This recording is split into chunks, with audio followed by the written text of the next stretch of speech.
Hello everyone, आपका स्वागत है एक और लेक्चर के अंदर। आज हम अपना nature and significance of management वाला चैप्टर कंप्लीट करेंगे और इसी के साथ हमारी सीरीज का 10th चैप्टर भी कंप्लीट हो जाएगा और इसके बाद सिर्फ 2 चैप्टर बचेंगे और वो हार्डली हमारा 4 मार्च या 5 मार्च मैक्सिमम डेट बता रहा हूँ तब तक कंप्लीट हो जाएंगे। तो 2 मिनट लगा के पहले रिवाइज करते हैं कि हमने कल क्या पढ़ा था, फिर देर आफ्टर देखेंगे कि आज हमको ये चैप्टर में क्या क्या टॉपिक बचे और वो उसको हम कंप्लीट करेंगे।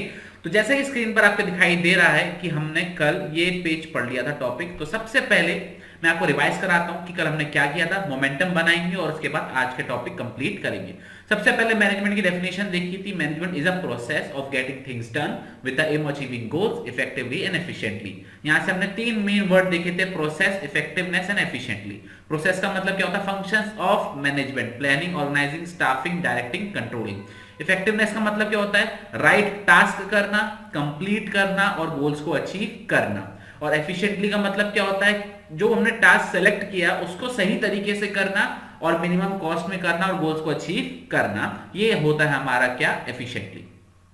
देयर आफ्टर हमने देखे थे कैरेक्टरिस्टिक्स ऑफ मैनेजमेंट। और कैरेक्टरिस्टिक्स ऑफ मैनेजमेंट याद करो, मैंने आपको एक कोड वर्ड बताया था, पिग गोज टू मैगडी। P for all pervasive. Management हमेशा ऑल परवेसिव है, हर टाइप के ऑर्गेनाइजेशन में लगता है, चाहे पॉलिटिकल हो, सोशल हो, लीगल हो, इकोनॉमिकल हो, और हर एक लेवल पे लगेगा, चाहे ऊपर वाला लेवल हो, चाहे बीच वाला हो, चाहे लोअर लेवल हो। I for intangible force. इसका मतलब मैंने आपको क्या बताया था कि आपके अगर गोल्स अचीव हो रहे हैं, कोई भी कंफ्यूजन नहीं है, काम बहुत अच्छे से हो रहा है, तो इसको इंटेंजिबल फोर्स कहते हैं। मतलब कि आप फील कर पा रहे हो कि मैनेजमेंट अच्छा हो रहा है but it can not be seen with the naked eye. और इसको मैंने बताया था कि क्वेश्चन आपको ऐसे ही पूछा जाएगा। तीसरा आता है पिग गोस, पी आई जी। जी मतलब गोल ओरिएंटेड। मतलब ये कि आप जो गोल, किसी भी ऑर्गेनाइजेशन के गोल्स होते हैं और मैनेजमेंट सबके एफर्ट्स को एक करता है और क्या बना देता है? अपने गोल्स को अचीव कर लेता है। फिर था पिग गोस का जी। जी मतलब क्या होता है? Group activity. तो ग्रुप एक्टिविटी का मतलब क्या होता है कि हर एक ऑर्गेनाइजेशन के अंदर बहुत सारे लोग काम करते हैं जिनके अपने अलग अलग ऑब्जेक्टिव्स होते हैं और लोग अपने ऑब्जेक्टिव्स को पूरा करने के साथ साथ गोल्स के ऑर्गेनाइजेशन के ऑब्जेक्टिव्स को भी अचीव कर लेते हैं। पिग गोल्स हो गया। हमारा बचता है मैकडी, MCD, M for multi dimensional. मैंने आपको ये बताया था, ये 3 मार्क्स के लिए फेवरेट क्वेश्चन है। Management is a complex activity explain. इसके अंदर 3 चीजों को मैनेज करते हैं, काम को, वर्क को, पीपल को और ऑपरेशन को। वर्क को कैसे करते हैं, क्या काम करना है, किस तरीके से काम करना है, ये बताया जाता है। और इसके अलावा कौन कौन सी रिसोर्सेज लगेंगे उस काम को करने के लिए। Thereafter management of people, individually कैसे डील करते हैं और एज अ ग्रुप कैसे डील करना है। और मैनेजमेंट ऑफ ऑपरेशन का मतलब क्या होता है कि जो भी आपको अपना मेन टारगेट आपको अचीव करना है उसको करने के लिए क्या क्या ऑपरेशन लगेगा, क्या प्रोडक्शन होगा, क्या परचेज होगा, क्या मैन्युफैक्चरिंग होगी, क्या सेल्स मार्केटिंग होगी, वो पूरे ऑपरेशन को देखना, समझना, मैनेज करना, वो कहलाता है हमारा ऑपरेशन ऑफ मैनेजमेंट। फिर आता है कंटिन्यूस। कंटिन्यूस का मतलब क्या होता है? मैनेजमेंट एक कंटिन्यूस प्रोसेस है। मतलब क्या, हमारे जो फंक्शंस हैं, planning, organising, staffing, directing, controlling, वो लगातार चलते रहते हैं। ये सारे फंक्शंस आपस में एकदम अलग हैं, इंडिपेंडेंट है, लेकिन इसको कंटिन्यूसली परफॉर्म करना पड़ता है। और लास्ट है मैनेजमेंट डायनेमिक फंक्शन है। डायनेमिक फंक्शन का मतलब क्या होता है कि अपने आप को सिचुएशन के हिसाब से ढाल लेता है और हमको एक एक्स्ट्रा एज प्रोवाइड करने की कोशिश करता है। तो ये हो गए थे हमारी कैरेक्टरिस्टिक्स। इसके बाद हमने देखा था ऑब्जेक्टिव्स। ऑब्जेक्टिव कितने टाइप के होते हैं? 3 टाइप के ऑब्जेक्टिव्स होते हैं हमारे, organisational objective, social objective and personal objective. Organisational objective कौन से होते हैं? हमारे 3 होते हैं, सर्वाइवल, प्रॉफिट एंड ग्रोथ। ठीक है। सर्वाइवल का मतलब क्या होता है? बस इतना पैसा कमा लो कि खर्चे पूरे हो जाए। प्रॉफिट का मतलब क्या होता है? खर्चे प्लस रिस्क। और ग्रोथ का मतलब क्या होता है? आपकी सेल्स इंक्रीज, आपके एम्प्लॉयज इंक्रीज, आपकी ब्रांचेस इंक्रीज, आप डाइवर्सिफाई कर रहे हो, ये सारी चीजें। इसके बाद आता है सोशल ऑब्जेक्टिव। सोशल ऑब्जेक्टिव का मतलब क्या होता था कि आपको सोसाइटी के लिए बेनिफिट क्रिएट करना है। बेनिफिट किसी भी तरीके का हो सकता है, आप अच्छी क्वालिटी का प्रोडक्ट बनाओ, सस्ता प्रोडक्ट बनाओ, एनवायरनमेंट में पॉल्यूशन कम करो, या फिर आप सोशल सर्विसेज करना चालू कर दो, जैसे लाइक हॉस्पिटल क्रिएट करना, गार्डन मेंटेन करना, वो सारी चीजें। फिर था हमारा पर्सनल ऑब्जेक्टिव, और मैंने इसका मतलब बताया था, यहाँ पर इंप्लॉयज की बात हो रही है, इंप्लॉयज की नीड्स को कैसे फुलफिल किया जाए। और इंप्लॉयज की 3 नीड्स थी हमारी, financial needs, social needs and higher level needs. Financial needs मतलब अच्छी सैलरी, अच्छे पर्क्स, अच्छे इंसेंटिव्स। सोशल नीड्स का मतलब क्या होता है? जो भी आपस के उनके लोग हैं उनको रिकॉग्नाइज करें, उनको क्या कहते हैं, स्टेटस वगैरह मिले। ठीक है। और हाई लेवल नीड्स का मतलब होता है पर्सनैलिटी ग्रोथ एंड डेवलपमेंट। ये हमारे ऑब्जेक्टिव्स रिवाइज हो गए। देर आफ्टर हमने क्या देखा था, मैनेजमेंट की इंपॉर्टेंस। इसका कोड वर्ड मैंने आपको बताया था DPSEG, दिल्ली पब्लिक स्कूल वाला DPSEG। डी का मतलब क्या होता है, मैनेजमेंट हमको डायनामिक ऑर्गेनाइजेशन क्रिएट कर देता है, विच मीन्स कि हम एनवायरमेंट के हिसाब से अपने आप को ढाल लेते हैं और उस हिसाब से अपनी फंक्शंस को एडजस्ट कर लेते हैं और हमको क्या मिल जाता है, कॉम्पिटिटिव एज मिल जाता है।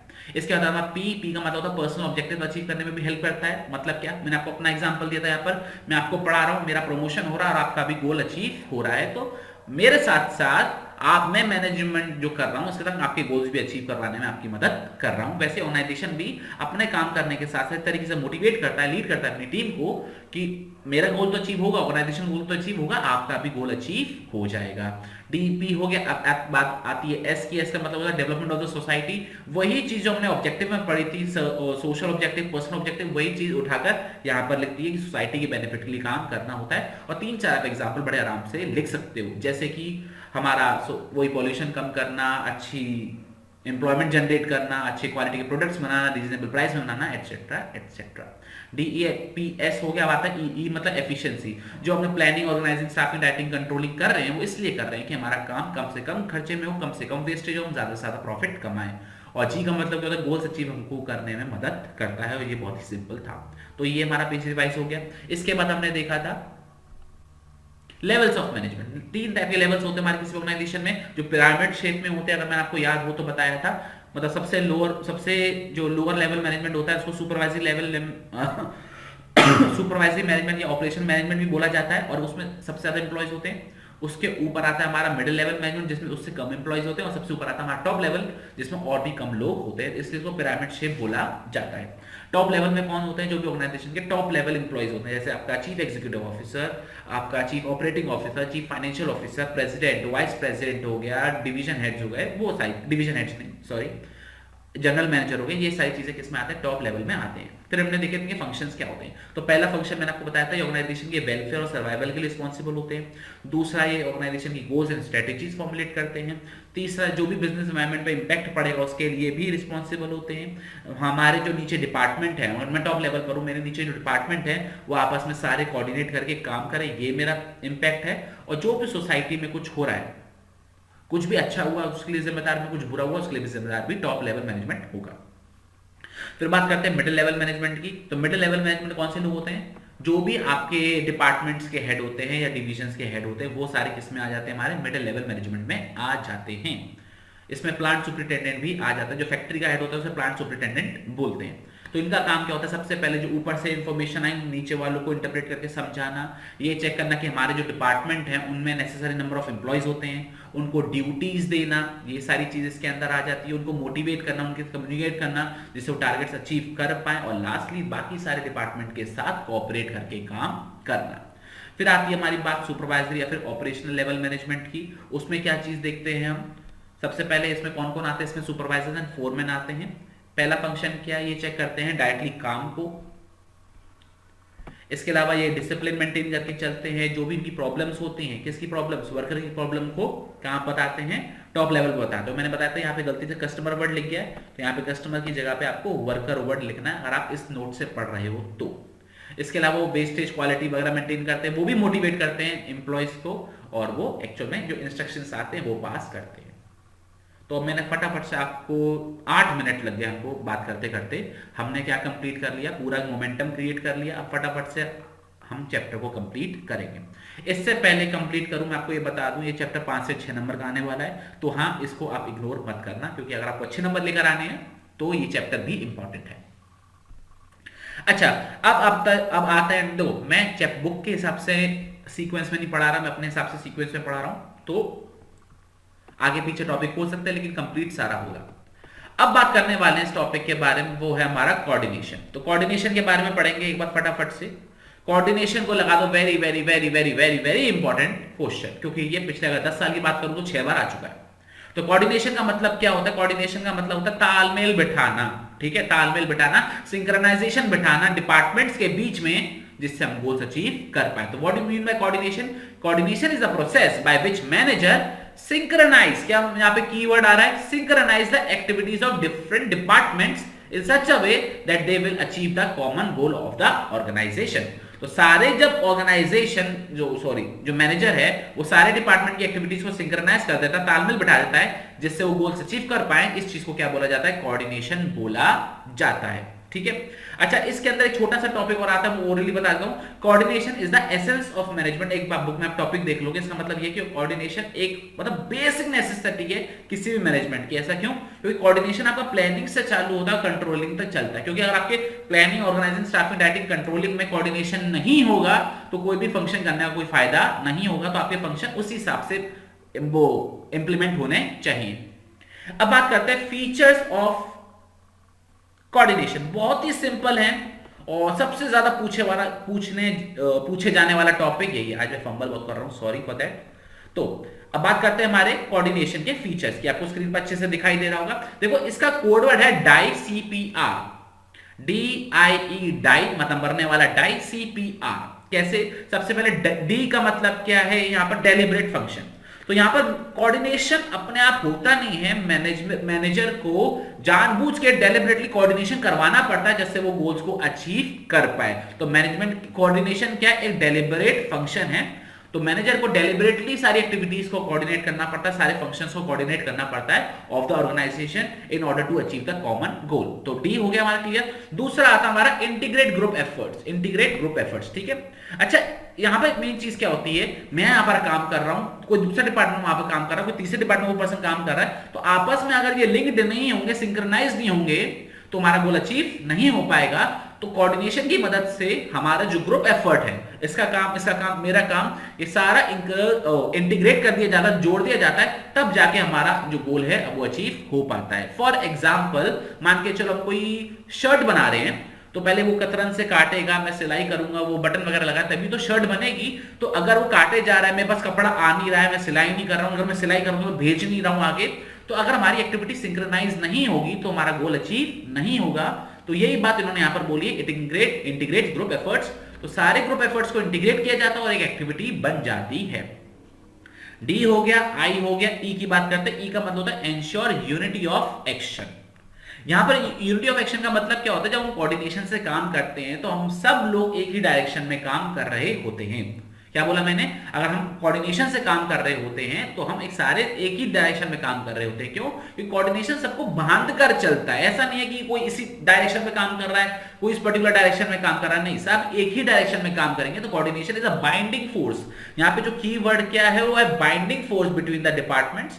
और ये इनका एम ये रहता है कि सब कुछ एक ही गोल की तरफ काम करें।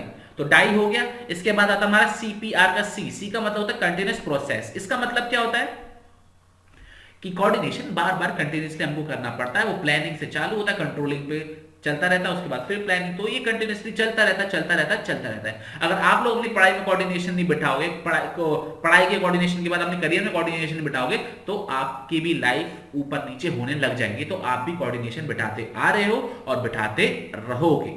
जिस दिन कोऑर्डिनेशन आपका बिगड़ जाता है तो आपको भी लगता है यार कुछ हो नहीं रहा, कुछ आउटपुट नहीं निकल रहा, तो आप भी इंट्रोस्पेक्ट करते हो कि यार कैसे चीजों को सुधारा जाए। तो वही चीज यहां पर भी बोली गई है कि जो हमारी कोऑर्डिनेशन है उस प्लानिंग से स्टार्ट होता है, कंट्रोलिंग में चलता ही चला जाता है। डाई सी हो गया। पी के मतलब ऑल परवेसिव। कोऑर्डिनेशन हर टाइप के ऑर्गेनाइजेशन में लगता है, हर लेवल पर लगता है, ये बताने की जरूरत नहीं। आपके घर में भी लगता है, मेरे घर में भी लगता है, मेरे ऑर्गेनाइजेशन में लगता है, आपके ऑर्गेनाइजेशन में भी लगता है, स्कूल में लगता है, पॉलिटिकल पार्टीज में लगता है, हर जगह कोऑर्डिनेशन लगता है। डाई CPR, आर का मतलब क्या होता है? रिस्पॉन्सिबिलिटी। तो कोऑर्डिनेशन करवाना हर एक मैनेजर की रिस्पॉन्सिबिलिटी, चाहे वो मैनेजर टॉप लेवल पे हो, चाहे मैनेजर मिडिल लेवल पे हो, चाहे मैनेजर लोअर लेवल पर। तो ये थे हमारे कोऑर्डिनेशन के फीचर्स। अब बात करते हैं कोऑर्डिनेशन जरूरी क्यों है, इंपॉर्टेंस ऑफ कोऑर्डिनेशन। ठीक है, कोऑर्डिनेशन जरूरी क्यों है? तो सबसे पहला जो कोऑर्डिनेशन का जो मेन इंपॉर्टेंस है वो है ग्रोथ इन साइज।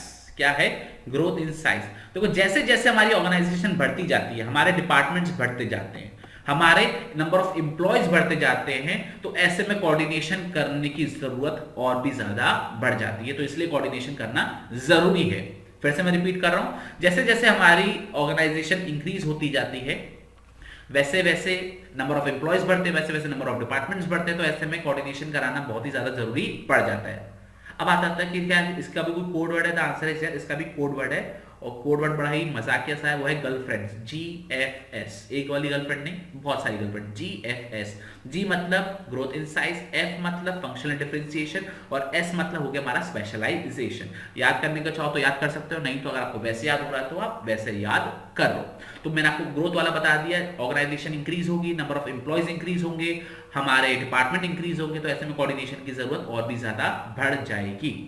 अब बात करते हैं हमारी फंक्शनल डिफरेंशिएशन की। फंक्शनल डिफरेंशिएशन और भी अच्छा है। देखो, हर एक ऑर्गेनाइजेशन में अलग अलग डिपार्टमेंट काम करते हैं और हर एक डिपार्टमेंट का काम करने का तरीका या काम करने का ऑब्जेक्टिव अलग अलग होता है। तो ऐसा हो सकता है आपके डिपार्टमेंट और मेरे डिपार्टमेंट में कुछ कॉन्फ्लिक्ट्स आ जाए, पॉसिबल है। एग्जाम्पल के तौर पे आप मार्केटिंग डिपार्टमेंट के हो और मैं फाइनेंस डिपार्टमेंट का हूं। आपको एडवर्टाइजमेंट करने के लिए और पैसा चाहिए, मैं कह रहा हूं मेरे पास पैसा नहीं है या मुझे कम खर्चे में काम करके देना है। तो ऐसे केस में क्या होगा, आपके और मेरे बीच में क्या हो जाएगा, कोलिजन आ जाएगा। ठीक है। HR डिपार्टमेंट की बात कर लेते हैं, वो एम्प्लॉय सैलरी इंक्रीज करे जा रहे हैं, बढ़ाए जा रहे हैं, फाइनेंस डिपार्टमेंट अलाउ नहीं कर रहा, हम पैसे नहीं देंगे, हम चेक पे साइन नहीं करेंगे, तो यहां पर काम करने में क्या हो गया, कोलिजन आ गया। तो ऐसे में जो मैनेजर का काम होता है या जो ऊपर वाले टॉप लेवल का काम क्या होता है कि आपस में इनके बीच में कोऑर्डिनेशन बिठाएं। क्यों? क्योंकि अगर हर कोई डिपार्टमेंट अपने ऑब्जेक्टिव के लिए काम करना चालू कर देगा तो ऑर्गेनाइजेशन के ऑब्जेक्टिव के लिए कौन काम करेगा। तो इस केस में हमारा ऑर्गेनाइजेशन का ऑब्जेक्टिव अचीव करने के लिए हमको फंक्शंस में भी कोऑर्डिनेशन बिठाना पड़ता है। आई होप आपको ये चीज क्लियर हो गई होगी। तो मैं फिर से बताता हूं, फंक्शनल डिफरेंशिएशन, अलग अलग फंक्शन में डिफरेंस होता है, आपस में कॉन्फ्लिक्ट्स हो जाते हैं, तो ऐसे में कोऑर्डिनेशन करना और भी ज्यादा जरूरी हो जाता है। अब बात करते हैं स्पेशलाइजेशन की। तो स्पेशलाइजेशन का मतलब क्या है, यहां पे एक बार देख लेते हैं। देखो, किसी भी ऑर्गेनाइजेशन में बहुत सारे लोग काम करते हैं, कुछ किसी काम को करने में स्पेशलिस्ट होते हैं और किसी काम को करने में नॉन स्पेशलिस्ट होते हैं।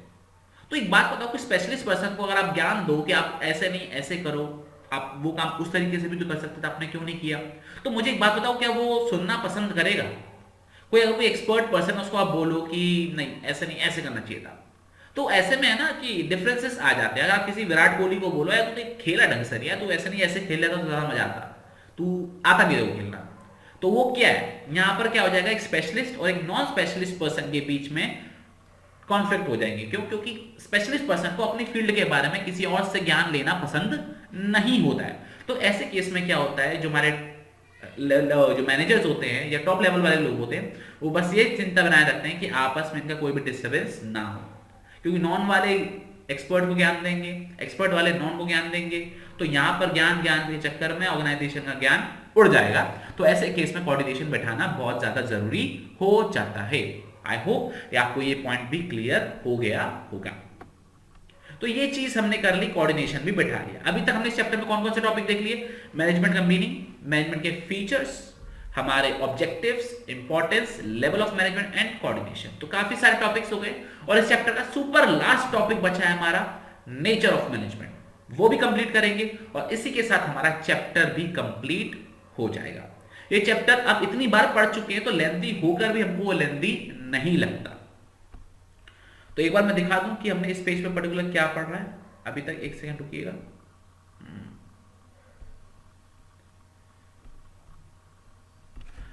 तो हमने ये पढ़ लिया, हमने कोऑर्डिनेशन पढ़ लिया, उसके फीचर्स पढ़ लिए और उसकी इंपॉर्टेंस भी पढ़ ली, और लेवल्स ऑफ मैनेजमेंट तो हमने कल ही पढ़ लिया था।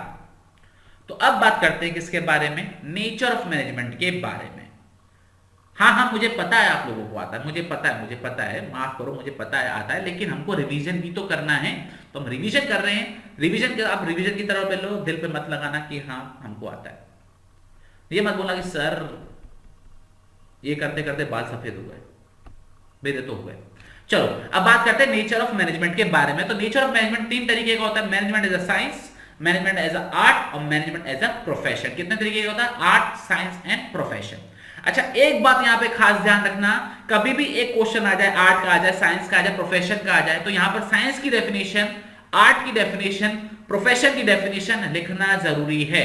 पता नहीं मार्क्स हो ना हो, लेकिन हमको लिखना जरूरी है कि साइंस क्या है, आर्ट क्या है और प्रोफेशन क्या है। डेफिनेशन रटनी है, रटो, बनाकर लिखनी है, बना के रखो, लेकिन आपको एग्जाम में लिखना है। डायरेक्टली पॉइंट्स पर मत आना, मैं अभी भी आपको एडवाइस कर रहा हूं। कभी भी इसमें 5 नंबर में क्वेश्चन आता है तो कैसे फ्रेम करना है वो भी मैं आपको बताऊंगा। तो सबसे पहले बात करते हैं management as a science topic के बारे में। तो सबसे पहले यहां पर हम साइंस का मतलब समझेंगे कि साइंस का मतलब क्या है। एक सेकेंड, लाइट फ्लक्चुएट कर रही है।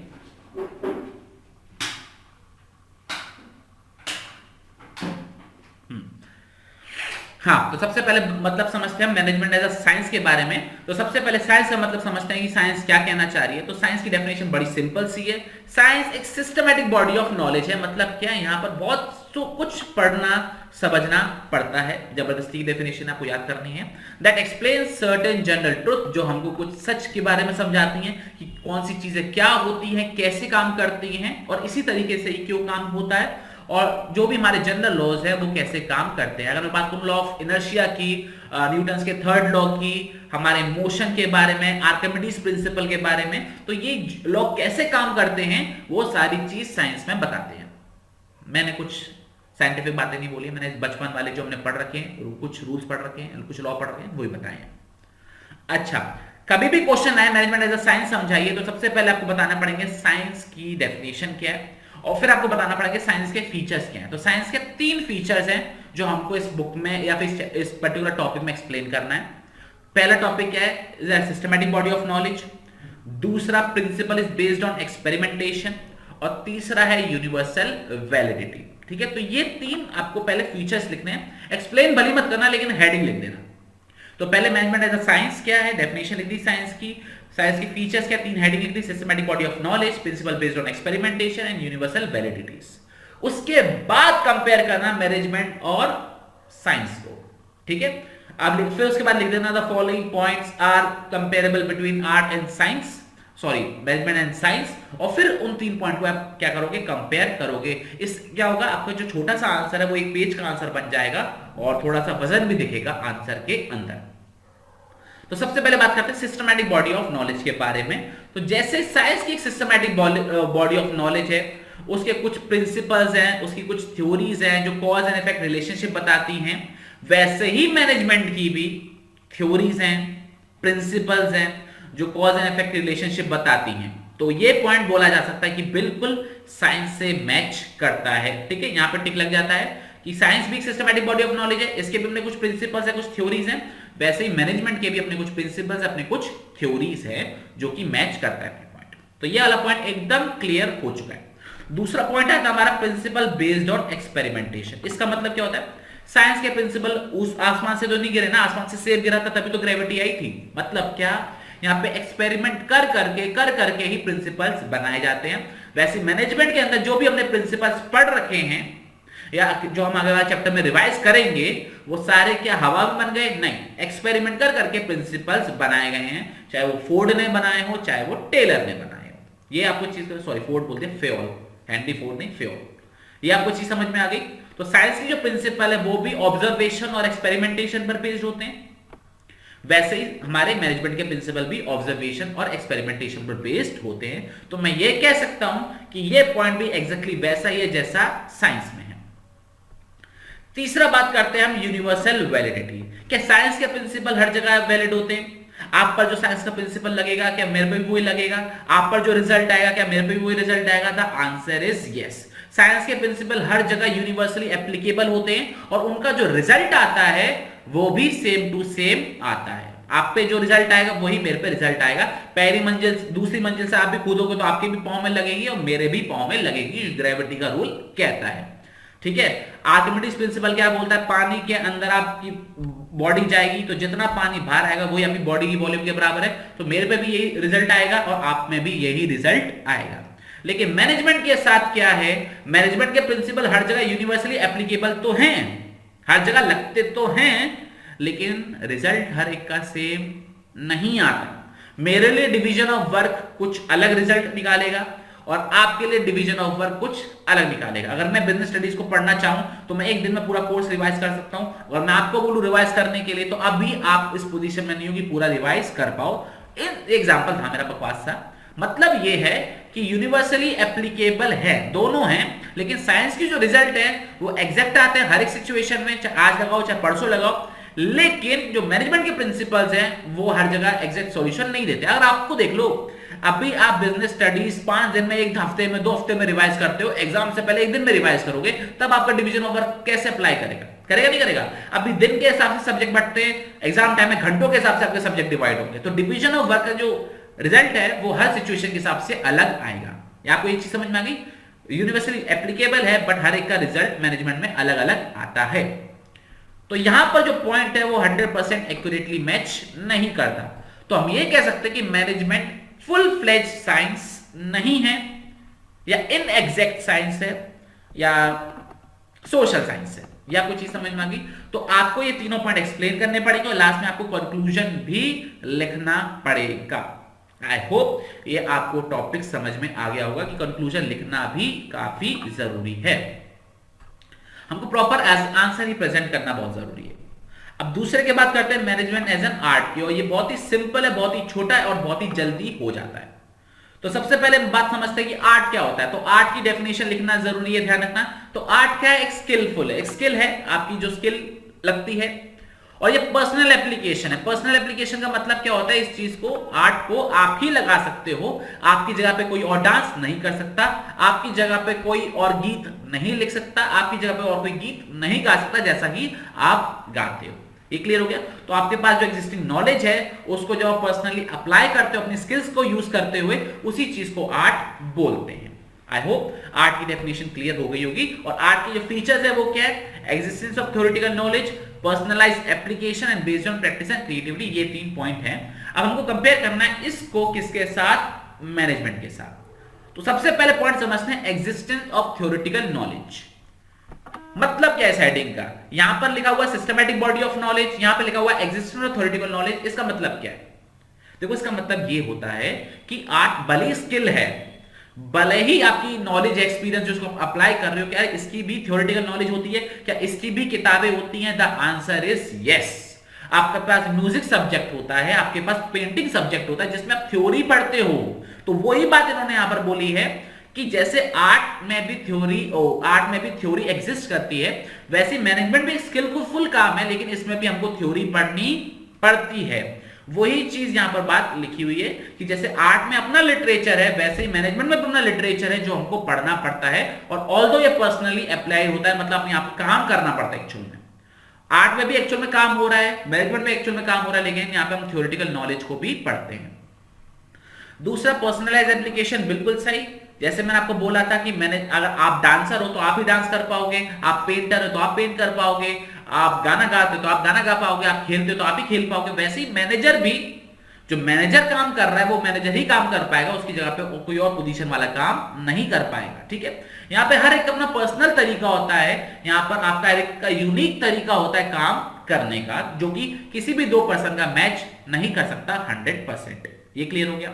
तीसरा होता है based on practice and creativity. जैसे ही आर्ट में भी आप क्या करते हो? प्रैक्टिस करते रहते हो, क्रिएटिविटी दिखाते रहते हो, आप इंप्रूव करते चले जाते हो। वैसे ही मैनेजमेंट के अंदर काम करने के तरीकों को आप बार बार करते हो तो आप और भी ज्यादा इफेक्टिव हो जाते हो, आपका काम बहुत जल्दी कंप्लीट होने लग जाता है।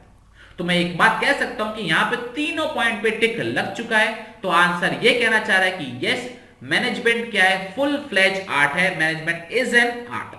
ये आपको चीज क्लियर हो गई होगी। मुझे बताओ अभी तक का जो भी हमने टॉपिक पढ़ा उसमें आपको कोई डाउट हो तो बताइए प्लीज। ओके, अब हम चैप्टर के लास्ट टॉपिक पर आ गए हैं और ये चैप्टर हमारा आज ही कंप्लीट हो जाएगा। छोटा सा चैप्टर था। स्टार्टिंग में जब हम पढ़ते तो हमको लेंथी लगता है, एनसीईआरटी से पढ़ते तो लेंथी लगता है, लेकिन जब हम लास्ट में देखते हैं ये तो बहुत ही छोटा सा नन्हा सा चैप्टर है, 5 से 6 मार्क्स में आता है। तो मैनेजमेंट एज अ प्रोफेशन की बात करेंगे। तो सबसे पहले प्रोफेशन का मतलब क्या होता है? प्रोफेशन का मतलब होता है ऑक्यूपेशन, जिसके अंदर क्या रिक्वायर्ड होता है? Specialised knowledge. ठीक है? और आपको फॉर्मल एजुकेशन की प्रैक्टिस भी करनी पड़ती है। और वो एजुकेशन कहां से आती है? घर से आती है, स्कूल से आती है? नहीं, एक प्रोफेशनल बॉडी से आती है। मतलब आपको लॉ करना है, लॉ इज अ प्रोफेशन, तो आपको ये लॉ की कॉलेज से लॉ करनी पड़ती है। अगर आपको चार्टर्ड अकाउंटेंसी करनी है तो आपको चार्टर्ड अकाउंटेंसी के इंस्टीट्यूट से करना होता है। आपको सीएस करनी होती है तो institute of company secretary of India से करनी होती है। आपको एक्चुअरी करना है तो institute of actuaries of India से करना होता है। आपको डॉक्टर करना है तो आपको मेडिकल कॉलेज से पढ़ाई करनी पड़ती है। तो प्रोफेशन के अंदर आपको फॉर्मल एजुकेशन चाहिए होती है, स्पेशलाइज्ड नॉलेज चाहिए होती है, और उसको आपको प्रैक्टिस करना भी आना चाहिए, उसको एक्चुअल में अप्लाई करना भी आना चाहिए। तो that is what profession means. अब बात करते हैं सिस्टमैटिक बॉडी ऑफ नॉलेज की। ध्यान रखना, इसके भी इसके पांच फीचर्स है। 5 नंबर में क्वेश्चन आ जाता है। लेकिन एग्जाम में अगर ये तीनों आए और आपको कोई चॉइस मिले, प्रोफेशन करना है नहीं करना, तो प्रोफेशन को मत करना, क्योंकि लेंथी हो जाता है। एग्जामिनेशन टाइम के हिसाब से बात कर रहा हूं, बहुत ज्यादा लेंथी हो जाता है। तो सबसे पहले बात करते हैं systematic body of knowledge. Yes, profession में सिस्टमैटिक बॉडी ऑफ नॉलेज है, हमको पूरा कोर्स स्ट्रक्चर पढ़ना पड़ता है। वैसे मैनेजमेंट के अंदर भी क्या होता है, पूरा कोर्स स्ट्रक्चर है, प्रिंसिपल्स है, थ्योरीज है, वो हमको सारी चीज पढ़नी पड़ती है। इसके बाद है restricted entry to profession. Yes, profession के अंदर हर कोई प्रोफेशन में नहीं आ सकता। आपको सीए करना है तो सीए फाउंडेशन का एग्जाम देना पड़ता है। आपको एक्चुअरीज करना होता है तो एक्चुअरीज का एग्जामिनेशन देना पड़ता है। आपको मेडिकल में जाना है तो आपको मेडिकल का एंट्रेंस एग्जामिनेशन देना पड़ता है। आपको इंजीनियरिंग में जाना है तो आपको इंजीनियरिंग का एंट्रेंस एग्जामिनेशन देना पड़ता है। तो यहाँ पर हर कोई आगे कुछ नहीं कर सकता। You have to pass a something course, या फिर आपको कोई एंट्रेंस एग्जामिनेशन देना है, या आपको कुछ एग्जामिनेशन देना है, आपको कोई डिग्री होल्ड करनी है, तब भी आप इस प्रोफेशन में आ सकते हो, अदरवाइज नहीं आ सकते। You have to complete the degree, you have to give the entrance examination. But क्या मैनेजर बनने के लिए ऐसी कोई रिक्वायरमेंट है? The answer is no. Manager बनने के लिए ऐसी कोई भी रिक्वायरमेंट नहीं है। मेरे को अपनी ऑर्गेनाइजेशन में मैनेजर रखना हो तो मैं तो पूछूंगा तूने क्या पढ़ रखा है, तेरे पास कोई लॉ कॉलेज या फिर मैनेजमेंट इंस्टीट्यूट से डिग्री है? नहीं भाई, तू मेरा काम संभाल लेगा, तू मेरा मैनेजर है। तो मैनेजर बनने के लिए कोई भी डिग्री होने की जरूरत नहीं होती। अब बात करते हैं प्रोफेशनल एसोसिएशन। ये पॉइंट अच्छा है, समझेंगे। प्रोफेशनल एसोसिएशन का मतलब क्या होता है, जो भी प्रोफेशनल लोग होते हैं उनके एक मेंबरशिप ऑर्गेनाइजेशन होती है। जैसे डॉक्टर्स की क्या है, IMA, Indian medical association. Advocates की क्या है, बार काउंसिल ऑफ इंडिया, ठीक है। बैंकिंग के लिए क्या है, बैंकिंग एसोसिएशन है। चार्टर्ड अकाउंटेंसी के लिए चार्टर्ड अकाउंटेंसी की मेंबरशिप होती है। तो हर एक प्रोफेशन का एक मेंबरशिप एसोसिएशन होता है। क्या मैनेजर्स के लिए ऐसा है? The answer is yes, managers के लिए भी एसोसिएशन होते हैं। लेकिन लेकिन लेकिन प्रोफेशनल्स के लिए उनका वहां पर मेंबर होना कंपलसरी होता है। लेकिन यहां पे मैनेजर्स का उस मैनेजर के एसोसिएशन में मेंबर होना कंपलसरी नहीं होता है। अगर मैं यहां पर मैनेजर हूं तो मुझे कहीं का मेंबरशिप होना जरूरी है? The answer is no. लेकिन अगर मैं चार्टर्ड अकाउंटेंट हूं तो क्या मुझे चार्टर्ड अकाउंटेंसी में मेंबरशिप लेनी पड़ेगी? The answer is yes. अगर मैं डॉक्टर हूं तो मुझे आईएमए में, इंडियन मेडिकल एसोसिएशन में मेंबरशिप लेनी पड़ेगी? The answer is yes. ये आपको चीज समझ में आ गई? बिल्कुल सही। अब बात करते हैं कोड ऑफ कंडक्ट की। कोड ऑफ कंडक्ट का मतलब क्या होता है? देखो, हर एक प्रोफेशन के अंदर कुछ रूल्स एंड रेगुलेशंस होते हैं जिनके हिसाब से उनको काम करना होता है। जैसे मेडिकल्स के लिए बोला जाता है, आप एक रूल होता है कि आपके सामने कोई भी हो, आपको उसका इलाज करना है, आपको पैसे के बारे में नहीं सोचना, आपको पहले इलाज के बारे में सोचना है। चार्टर्ड अकाउंटेंसी को बोला जाता है, आपको लोगों को एडवर्टाइज नहीं करना है, ठीक है, आपको काम अपनी काबिलियत में मिलना चाहिए। एडवोकेट्स के लिए बोला जाता है कि आपका क्लाइंट भले ही दोषी हो, लेकिन आपको उसके प्रोटेक्शन के लिए उसके फेवर में ही आपको लड़ना पड़ेगा। लेकिन मैनेजर्स के लिए ऐसे कोई रूल्स एंड रेगुलेशंस है? The answer is no. Managers के लिए ऐसे कोई भी रूल्स एंड रेगुलेशंस नहीं है जो मैनेजर के एक्शंस को, मैनेजर्स के काम को गाइड करते हो। या कुछ ही समझ में आ गई? कोड ऑफ कंडक्ट का मतलब होता है कि आपको कैसे रिएक्ट करना है। हिंदी में बोला जाता है आचार संहिता, ठीक है, हिंदी में याद मत करना, बस आपको कुछ रूल्स एंड रेगुलेशंस आपको फॉलो करने पड़ते हैं। पांचवा हमारा सर्विस मोटिव। प्रोफेशन जो लोग होते हैं वो भी सर्विस के लिए काम करते हैं, और मैनेजर्स भी क्या होते हैं, डायरेक्टली इनडायरेक्टली सर्विस ही दे रहे होते हैं। ये बहुत सिंपल था। तो मैं ये कह सकता हूं कि यहां पर कुछ पॉइंट्स एज इट इज थे, जैसे सर्विस मोटिव हो गया, सिस्टमैटिक बॉडी ऑफ नॉलेज हो गया, ये तो एग्जैक्टली मैच किया। लेकिन रिस्ट्रिक्टेड एंट्री नहीं मैच किया, प्रोफेशनल एसोसिएशन थोड़ा थोड़ा मैच किया, कोड ऑफ कंडक्ट बिल्कुल मैच नहीं किया। तो ये कहा जा सकता है कि management is not a full fledge profession, but soon it will become a full fledge profession. क्यों? कोड ऑफ कंडक्ट लाने की कोशिश जारी है, प्रोफेशनल एसोसिएशन में मेंबरशिप लाने की कोशिश जारी है, और रिस्ट्रिक्टेड एंट्री इतना पॉसिबल नहीं है, बट कोशिश पूरी जारी है। तो इसी के साथ हमारा चैप्टर नंबर 1 भी कंप्लीट होता है। आपसे मिलेंगे नेक्स्ट वीडियो में प्रिंसिपल्स ऑफ मैनेजमेंट के साथ, जो कि आपको कल वीडियो मिल जाएगी। तब तक के लिए धन्यवाद, पढ़ते रहिए। आपसे मुलाकात होती है कल। शुक्रिया।